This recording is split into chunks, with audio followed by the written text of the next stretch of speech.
घघरिया सरक जाएदा, अंगे अंगे सोला भड़क जाएदा, अंगे अंगे सोला भड़क जाएदा।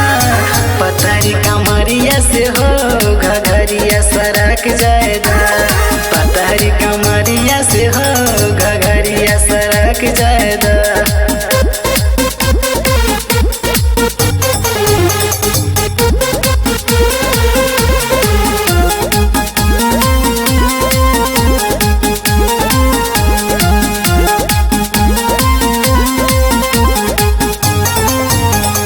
आजा गोरिया जा, हाई तोहराए धान हुए खाजा।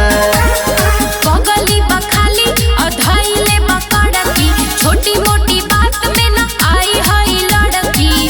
दूरे हट नहीं हमके न रख जाएगा, न रख जाएगा।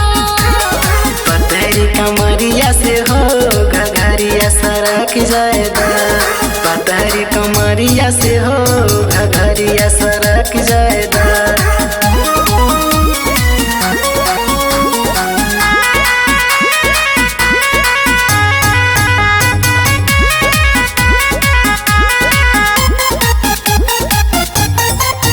हाय काजल करे पागल, मन करे रहे तुम्हारा में लागल। कमर से नजर मनीष रखा दूर हो, मिली नहीं तोहरा खाए के अंगूर हो। दिल आलू के खातिर धड़क जाएगा, धड़क जाएगा।